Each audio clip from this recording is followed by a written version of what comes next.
My name is Janice, and I'm an addict.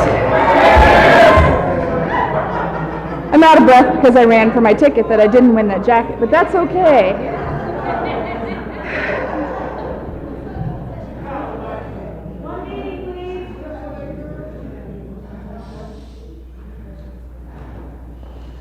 I was about 6 months clean when I met our speaker. I'd struggled for a long time and didn't want to follow the suggestions to get a sponsor. I thought I could do it on my own. I was at a camp out, and she was the main speaker that day, and I really don't remember what she said. I just knew that I was still looking at this person in awe when she ended. I thought, wow, she's got something. Seems like that's what I would like to have. You know, I hadn't met anybody so far. I hadn't been able to see it, I would say. I probably met him, but didn't see it. Somehow it was different coming from her. And I remember it was getting to be the end of the camp out, and somebody else that I've been using kind of like a sponsor, but, you know, he didn't work out.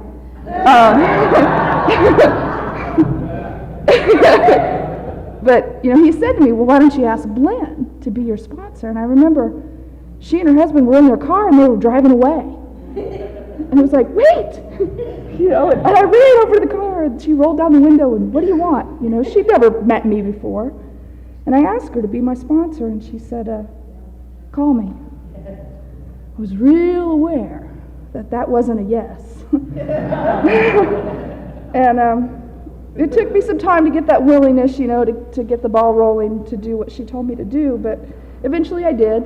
And I'd have to say that she was then and she is now what I need in my life. I need somebody that tells me how it is, doesn't sugarcoat it for me. I need, maybe not everybody else needs that, I need somebody that says, yoo-hoo, Janice, no, this is the way it is, look at the reality of it. And she does that for me. She's easy with me when I need it. She's stern with me when I need it. And honestly, I don't find that a lot in the program. People somehow are afraid of me.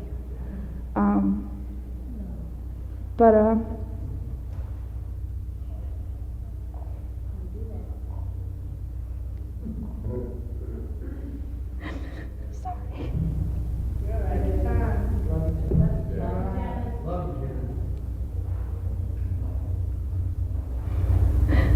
She's definitely more than my sponsor. She's one of the most beautiful women I've ever met in my life, and she's my friend. She is Blynn.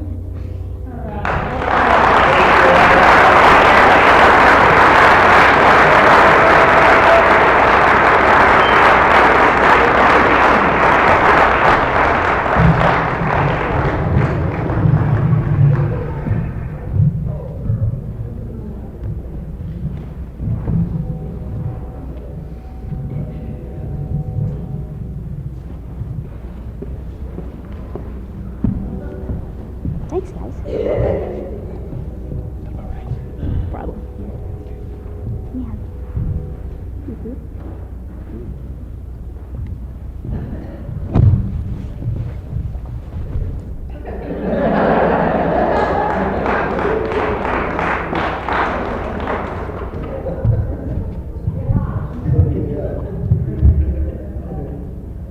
Does that work?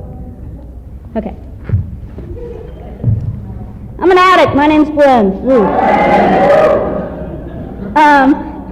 I'm not used to microphones. I don't generally need them.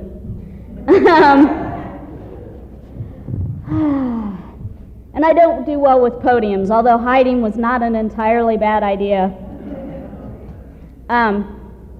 So it suddenly occurred to us we should come up with an alternative way for me to, be in front of all of you.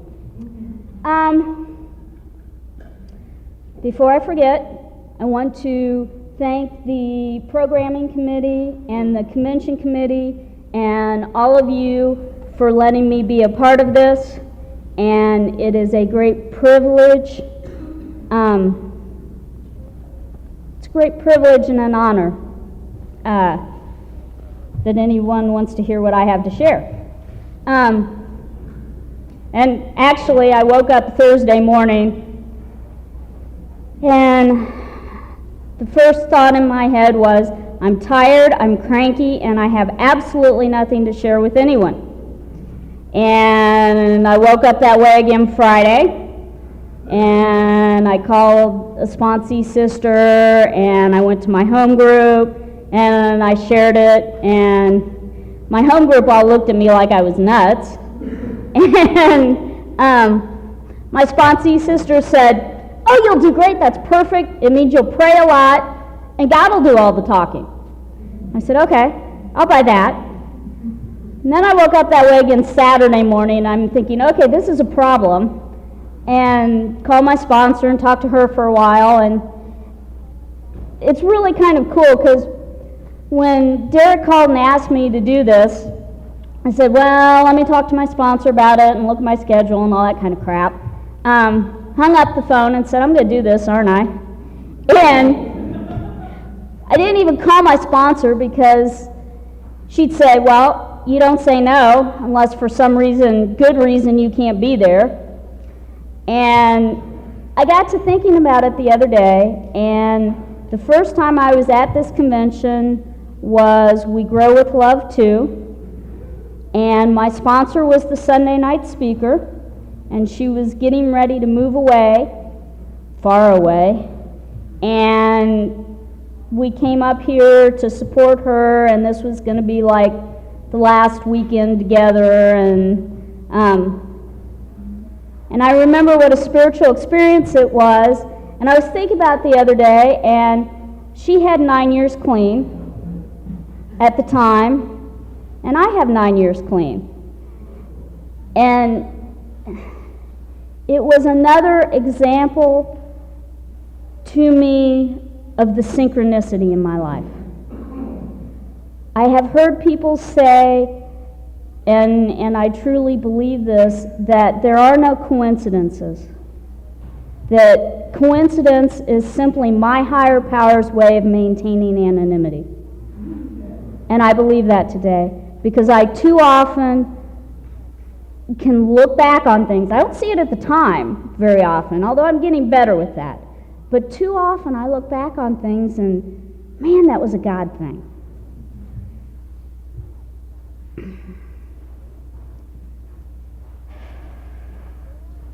Okay. There are some things I believe. I have been taught, and through my experience have come to believe. And you don't have to believe them, they're my beliefs. If you don't like them, you're more than welcome to get up and leave. You're not going to hurt my feelings. But you might try what I do, what I try to do, and that's try to be open-minded and listen, because it might help you somewhere down the road. Or more importantly, it might give you a suggestion to make to someone else who needs it down the road.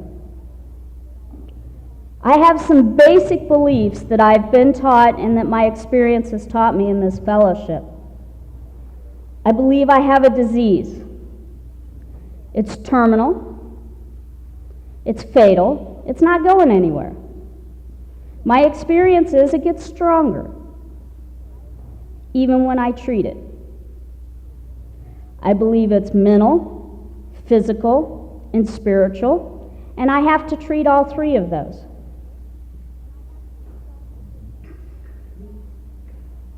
I believe that Narcotics Anonymous is a fellowship and a program. The fellowship is the people, the meetings, my sponsor.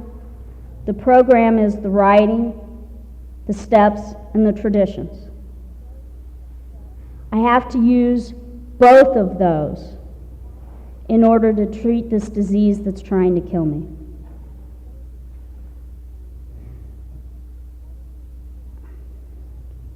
Recovery has given me so much joy and so much the ability to laugh, the ability to have fun, to honestly laugh with people, not at them. I take my recovery real seriously. I try not to take myself too seriously. Sometimes that's hard to do. You know, sometimes I get too wrapped up into taking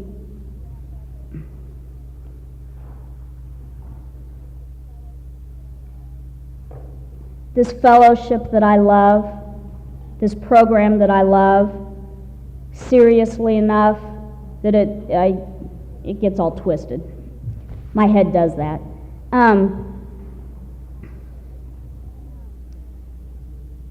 I can never, ever give back to Narcotics Anonymous what it has given to me. And the more I try, the more I get, and the further away I get from ever being able to give it back. What I can give it is respect. And I give this disease a hell of a lot of respect. Because I've seen it take way too many people I love down.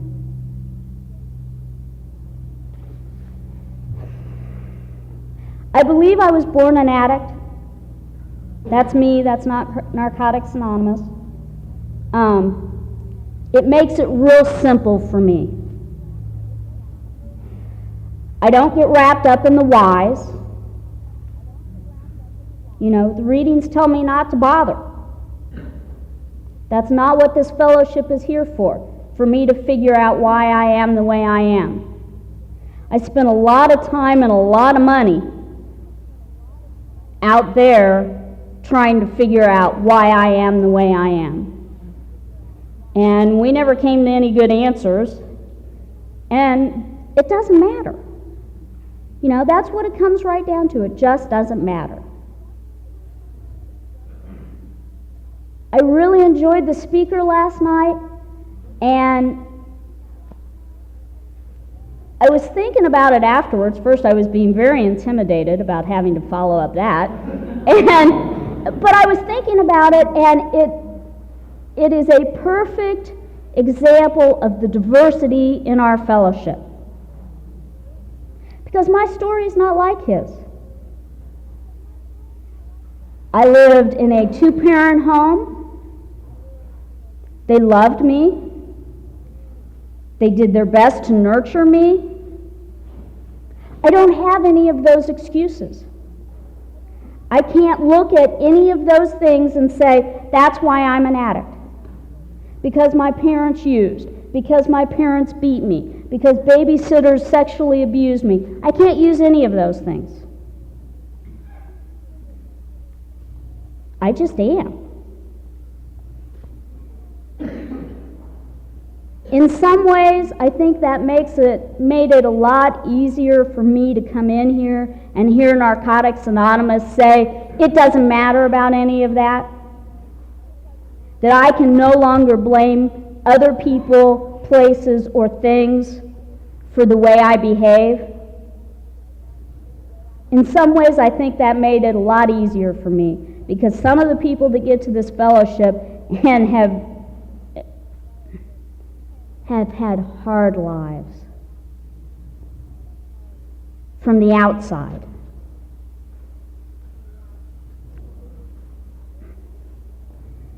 It is very important to me. I'm not going to talk about using because it doesn't matter. What brought me to this fellowship is what the disease did to my insides. And I believe that real strongly.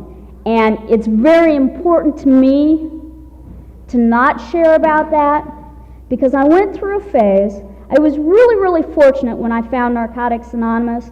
I got clean in a little bitty town, it had 7 meetings at the time, but only 6 days a week. And there was a core group of people that took me under their wing and had a love for this fellowship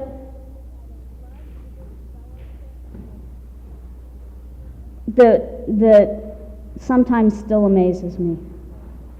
I was brought into this fellowship in a little town full of mixed message, and I was given a good, clear message of Narcotics Anonymous.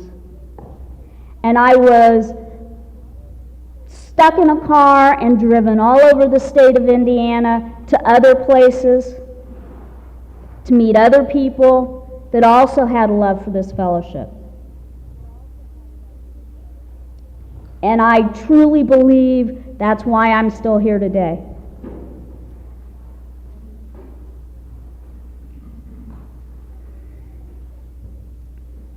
But one of the things, one of my first realizations about the fact that everybody in this fellowship is an addict,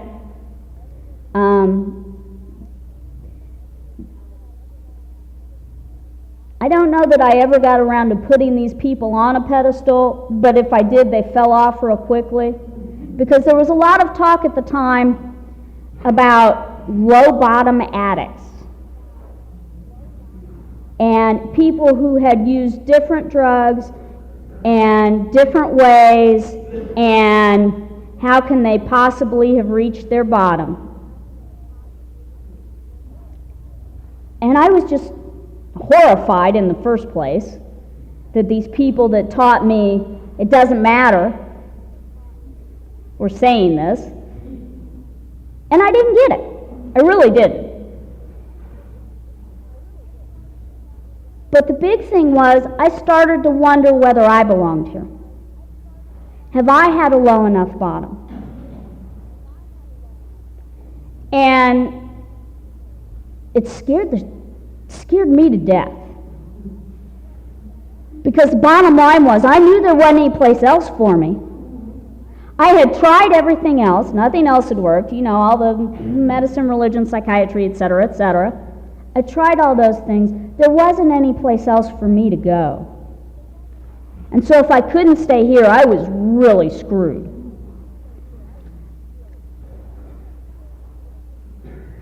And I got up the courage to talk to my sponsor about it. And, you know, say, how can they say this? I had a friend who, and she wasn't necessarily causing the furor, but I had brought this up. A friend of mine doesn't use, has a lot of obsessive compulsive, a lot of traits of the disease. And I had suggested she try coming to a meeting. And some of these people had, in no uncertain terms, told me she didn't belong here. And I couldn't believe it. I was like, well, what do you mean? You know, she's obsessive, she's compulsive, she can certainly be totally self-centered. Why wouldn't she belong here? And they said she's never used. And my sponsor said, could you go to a sponsor that had never used drugs and reach the same point of identification? Well, I could. But I saw her point. You know, I saw, and what she said to me is there's lots of things out there.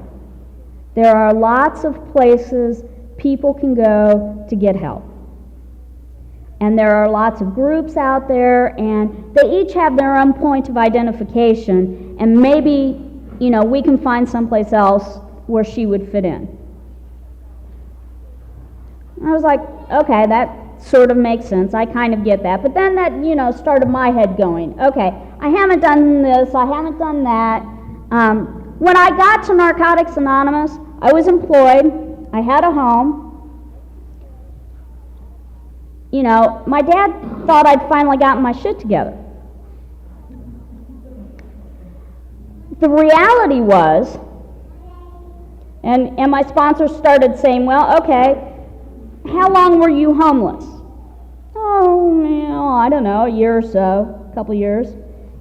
You know, how long were you unemployable? Oh, well, 5, 10, We started looking at it, and it wasn't that I hadn't gone through some of the same things. They didn't bring me to my bottom. I thought everybody was homeless at some point in their life. You know, I thought that was a phase everybody went through. That everybody went through phases where they couldn't remember days and weeks at a time. You mean everybody don't go through that? That didn't bring me to my bottom. It's when all the outside stuff was okay and working the way normal people are supposed to work, and I was so miserable and nuts inside. The place in our reading where it talks about when you find that you can no longer live with or without drugs, that's when recovery can start. And we got to talking about that, and it went ding, ding, ding, ding. Okay, now I get it. In a lot of ways, I'm more fortunate than everybody else because I went through that abstinent phase before I ever got here. I went through that phase of, okay, the drugs aren't working, I'll quit using. And it sucked. You know, I didn't have to get here and spend the first 2 years of not using and then suddenly realize life sucks. I knew it when I got here. I knew Narcotics Anonymous had to offer me more than just not using, or it wasn't going to work.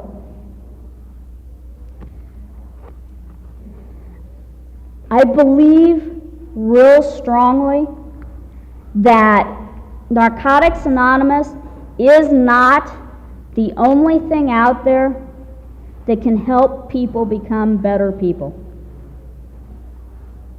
I believe that we are not the only viable source of recovery from the various and sundry things human beings use to hide from reality.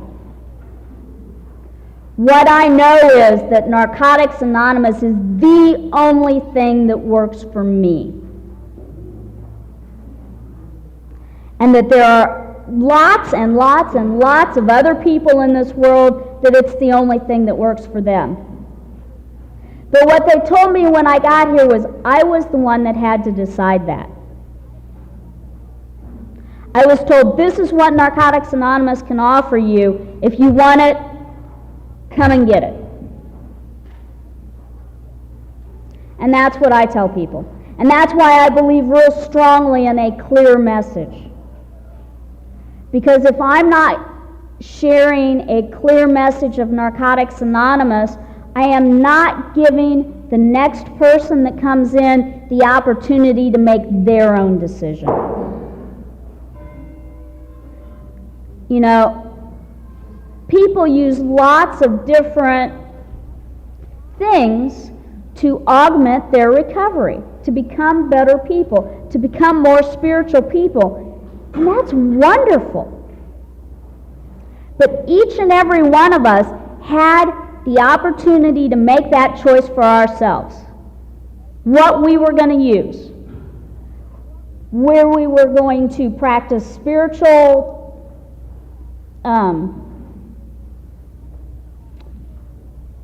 conscious contact with our higher power. What or who our higher power is going to be, whether or not we need outside help dealing with whatever traumas we might have gone through, whether or not, you know, we all had that opportunity to make that choice. And if I start mixing all that stuff in with what I'm sharing, I'm not giving the next person that choice. Because they don't see what everything has to offer, what each different thing has to offer.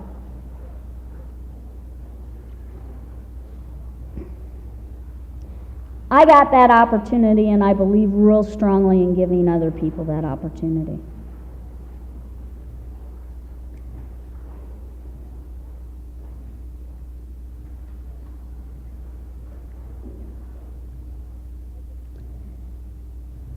I believe, no, I don't just believe, I know that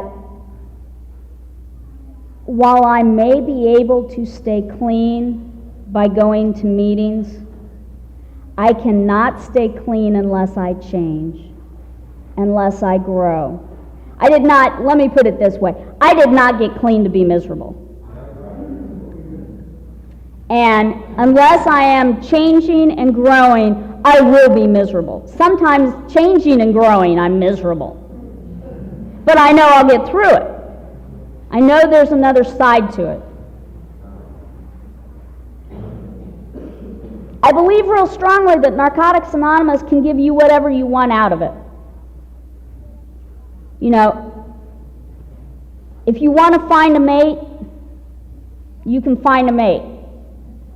You may want to get rid of him real quickly, but you can find him. You know, if you want this to be a social club, it can be a social club. If you just want to stay clean, you can get that. If you want to become a more spiritual person, you can get that. Whatever you want.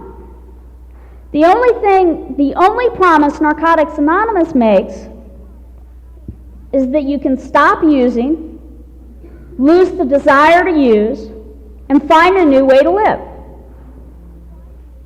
Whatever else you do with it is on you.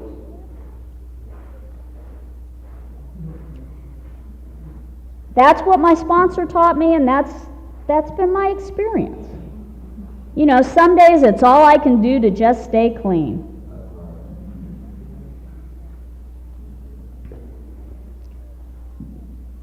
I believe real strongly that all I can share is my experience.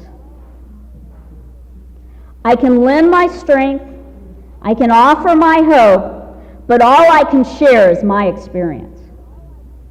And if you ask my sponsees or anyone else that comes to me, they'll tell you, if I haven't been through it, I won't kid you. I will do whatever I can to try to help you find someone else who has.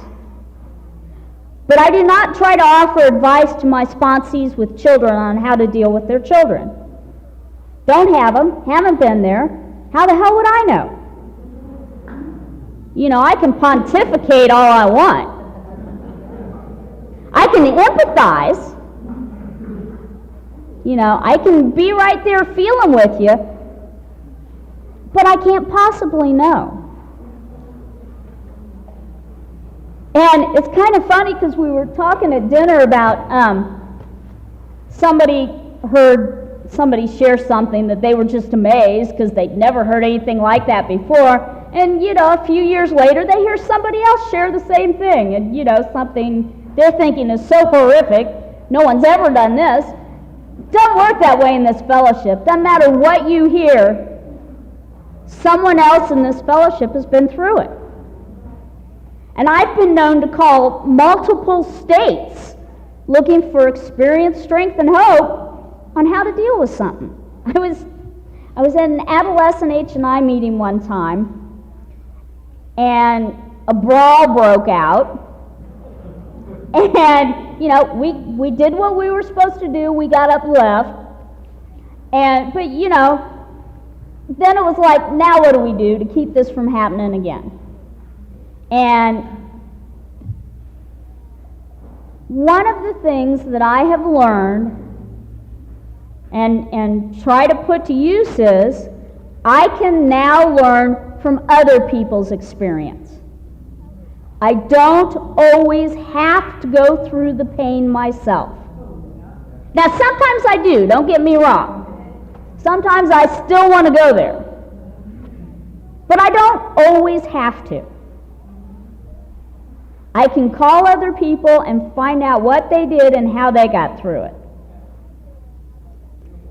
And I will, you know, I'll call all over.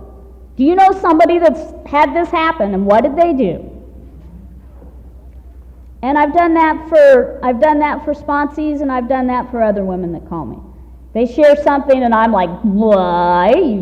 Okay. And I get on the phone and I start hunting.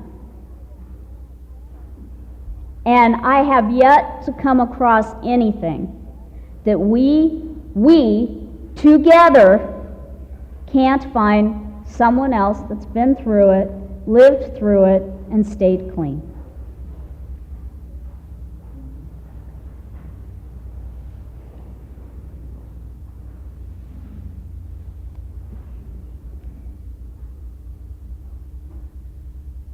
For me, the steps are the solution. And the traditions. You know, I get real frustrated when I hear people say, well, the steps are for the individual and the traditions are for the groups. I was brought up on all spiritual principles that I can possibly grab a hold of. Because I don't know about any of you guys, but I not only have trouble dealing with myself, I have trouble dealing with anyone else I come in contact with. And what I find in the traditions are spiritual principles that help me get along with others. What I find in the traditions are spiritual principles that help teach me how to be a better human being, a better employer, a better employee, a better co-worker, sometimes a better wife, certainly a better daughter and sister. It teaches me things like I don't always have to be right, and just because I'm not right doesn't necessarily mean I'm wrong. It teaches me things like if I can stay focused on whatever's going on right now, whatever I'm supposed to be doing right now, everything else falls together. Everything else falls in place.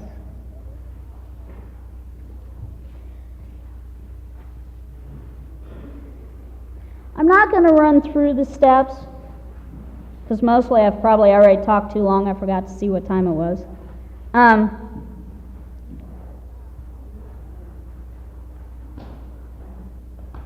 The speaker last night did a real good job of that.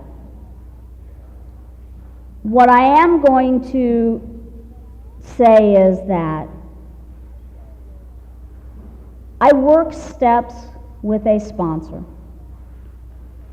You know, I write on steps like she tells me to write on steps. I don't tell her, I think I should work this step this way. She tells me how she worked this step, and that's how I do it. Writing on them gives me a better understanding of what those spiritual principles are and how to fit them into my life. And then I start trying to practice it. And practice it. And practice it. And practice it. You know, I've got the powerless thing down. I can do that.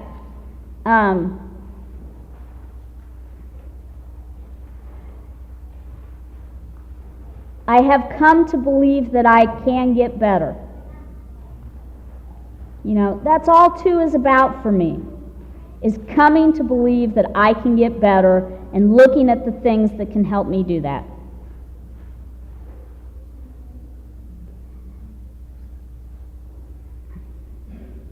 And then I just have to leap out and try it. And that whole leaping thing is just not good for me. I said at the beginning that I've woke up tired and cranky and had absolutely nothing to share with anybody. And yesterday was about the same, and this morning I woke up less tired and less cranky, and maybe I have something to share with somebody. And between dinner and the meeting, I went out and hold myself up with the lake and some trees and got right with my higher power and went, oh yeah, my God's here, it'll be okay. You know, the very best thing I can do is walk up here, close my eyes, and get out of the way. And when I can do that, all is right. And it's not just about getting up here. You know, when I can get up and go to work and close my eyes and get out of the way and let my God out, all's right with the world.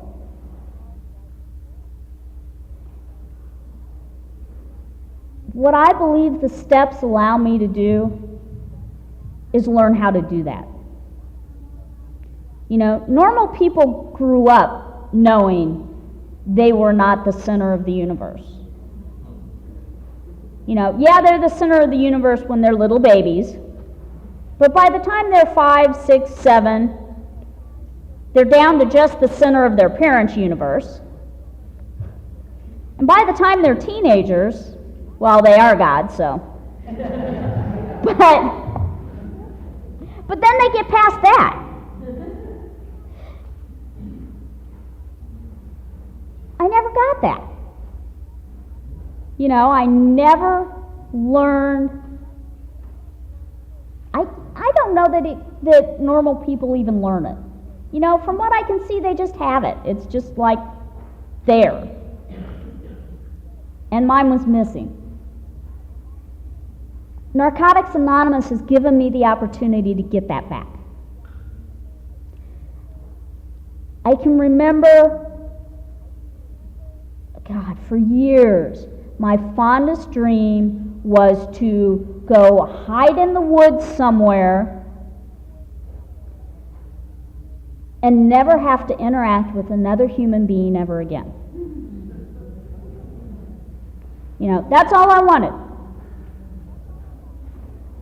And I don't know about anybody else, but if I can't do something really well, I don't want to do it at all. Hence why I wanted to go hide in the woods and never have to interact with another human being ever again, because I couldn't do it. I didn't know how. It never felt right.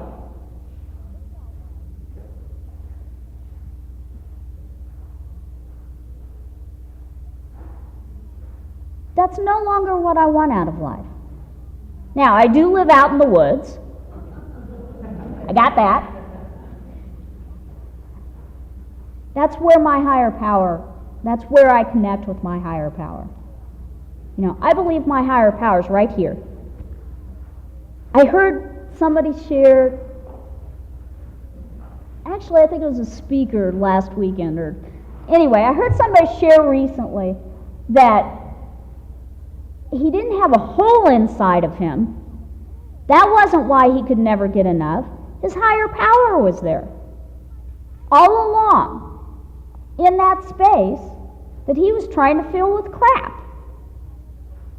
That's why he could never get anything in, or get enough in. And I just went, wow, I like that. Because I believe that's where my higher power is. Inside of me, all along, wanting to shine out.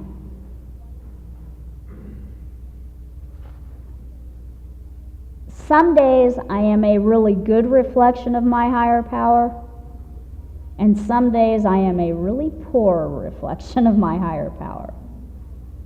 But that's what I strive for today, is to let my higher power up and out and work in the world.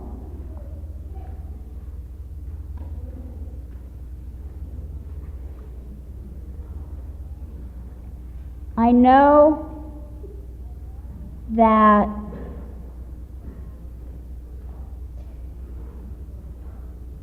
I am not the same person I was when I walked in these doors.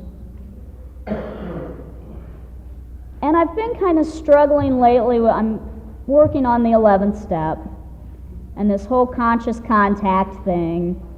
And that's why earlier after dinner when I went out and it was like, boom, you know, there HP was, right there all along, go figure.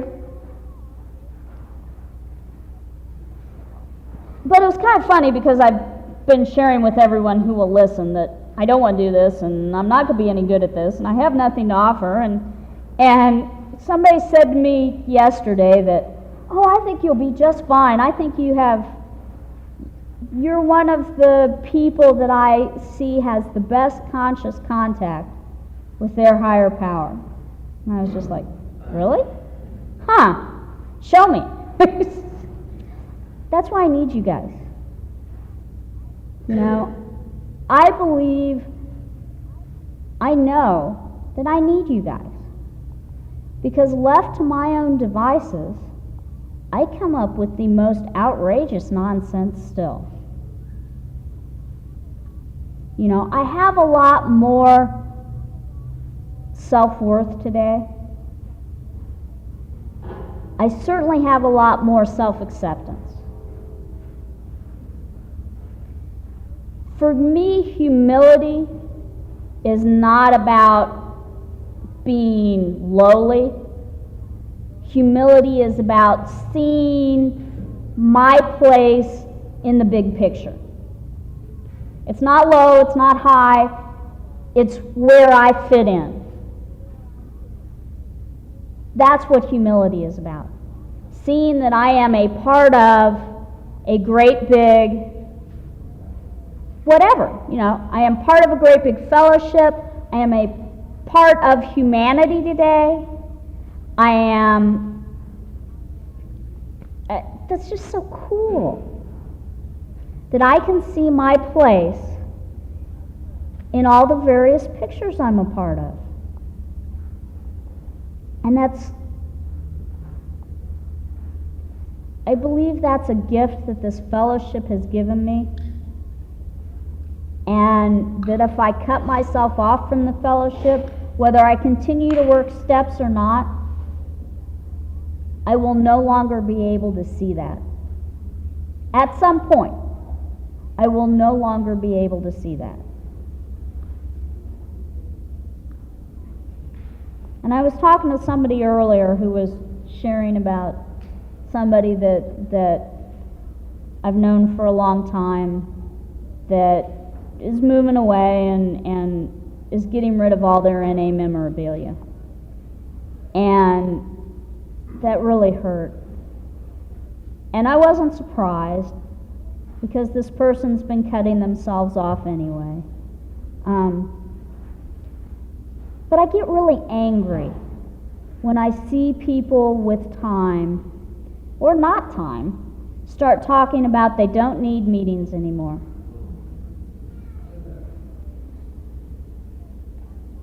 Because as far as I'm concerned, that means they never got it. It's not about whether I need a meeting anymore. You know, for the first year and a half, it was about whether or not I needed a meeting. It's not about that anymore. It's about my place in the big picture. It's about the fact that there were people there to open the doors and make sure a meeting happened when I came. Who the hell am I to cut that off? Who the hell am I to not be there? You know, I may not even open my mouth. It's not about whether I have any great profound wisdom to offer. It's just about being there.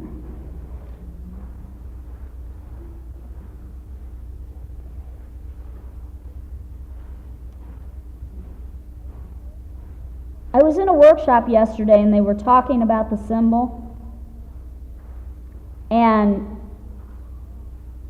I hear people talk about the spiritual part of their program, or the steps part of their program, or the service part of their program. none of it is that simple for me. Being of service is a very spiritual part of my program.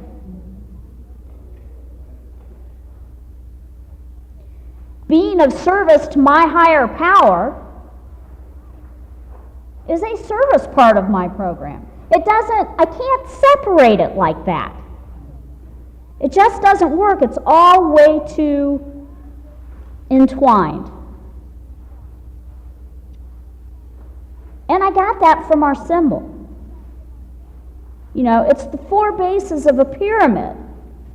You take out one of those bases, or you just one of those sides, the whole thing folds in and crumbles. And that's what I do. You know, when I start getting way too wrapped up in service, or way too wrapped up in my steps, or way too wrapped up in myself, God knows that's not a good thing, I start to fold and crumble. Now, sometimes it's just a matter of my perspective. You know, I was whining at my sponsor one day about, I have no balance, I'm doing nothing for society, and you know, no. And she said, well, did you pay your bills this week? Well, yeah. Did you show up for work this week? Well, yeah. Okay, society's covered. Let's see. Did you call your sponsor? Well, yeah, I'm talking to you. Did you write on a step? Yeah, I thought about it. Okay, that sort of counts. She said, well, that pretty much covers self. Did you pray at all in the last 7 days? Well, yeah. Did you do any meditation? Yeah. Okay, well, that covers God. How many H&I meetings did you do this week? Did you go to your home group? Yeah. You talked to any of your sponsees? Oh, yeah. Covers service. She said, where are you off balance? Oh. I get it. It doesn't have to be the way I think it has to be. Oh, yeah. Another example of why I can't do this by myself. One of the things that recovery has given me is the ability to let other people get to know me on a deeply personal level. Now, don't let me kid you, I don't do this all that well, and I don't do it with that many people. But when I got to this fellowship, I had 3 people that knew everything about me, but none of the 3 people knew it all. Been there, done that. I now have, I'm up to 7 people that know everything about me. The whole story.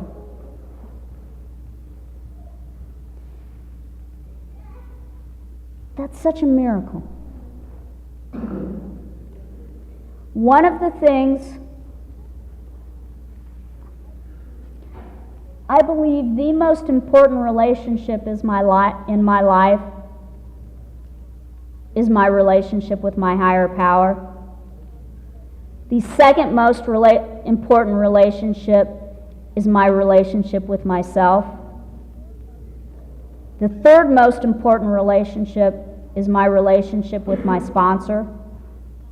Because I have been practicing all of those, I have the same sponsor today that I had when I had a month clean.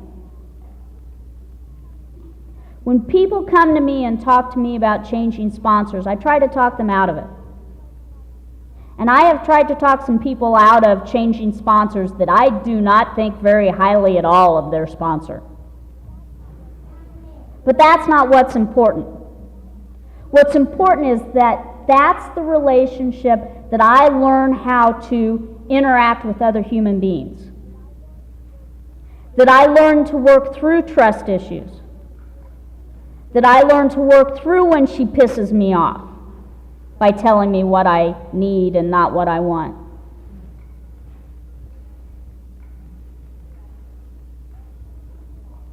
And, you know, if you need to change sponsors, that's what you need to do. But I always tell people, really pray about this. Talk to other people about it. Most importantly, talk to your sponsor about it. You know, does she even know you feel like she's not available? She might be able to do something to change. She might not. But if you never tell her, she never has that opportunity.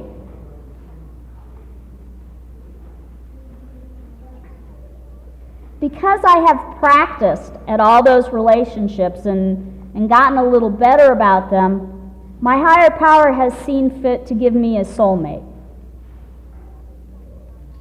And that was something I not only never ever thought I would have, I never wanted. And that, of course, is all wrapped up in the not deserving and all that stuff. But people are a lot of work. And you know, somebody right there all the time is a lot of work. And I'm basically a lazy person, so I didn't want to go there. And my higher power says, sorry, you're going there.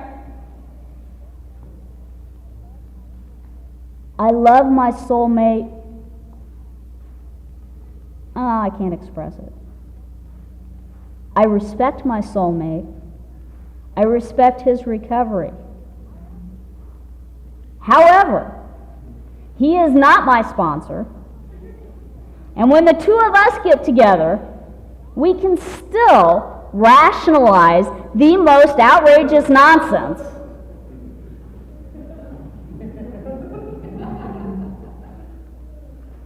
I need you guys. I need someone who is not right there to say, what the hell are you thinking?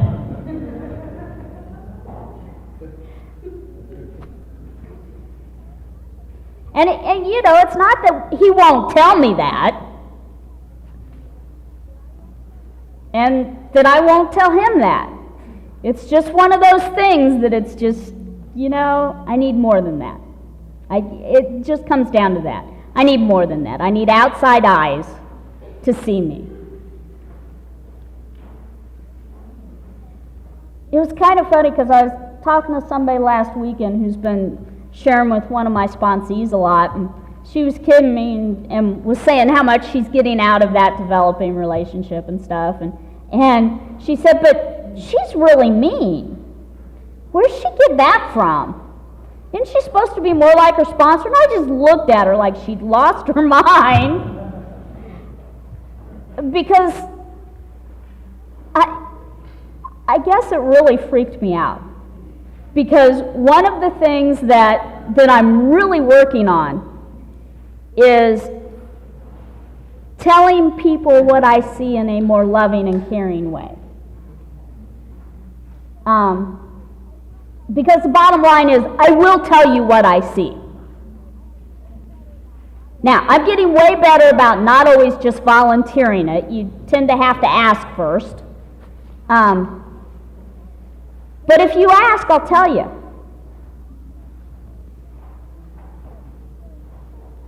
And so it's kind of funny because she comes and asks, and I tell her.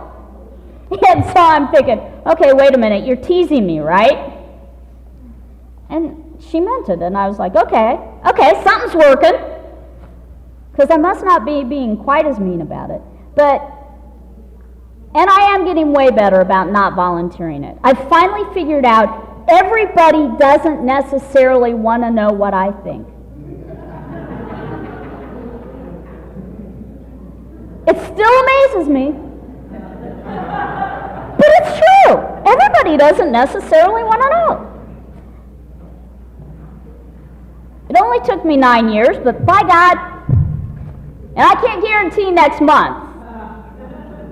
But just for right now, I've figured this out.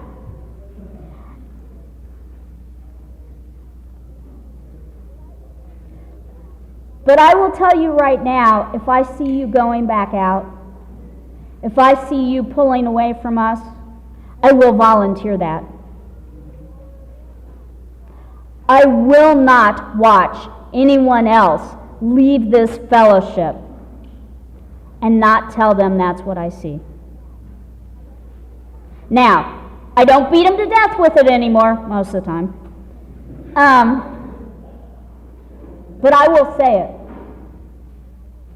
Because I cannot live with myself if I don't. And I have to live with myself. Because it's the damnedest thing, wherever I go, I take me with me. And, you know, I've seen people leave this fellowship and they seem to be doing fine. But I'm not. Because they took a part of me with them. And that hurts. And I've seen way too many of them leave and they're not fine. And they're dying or they're killing other people. And that hurts more. So I can't just sit by and watch anymore.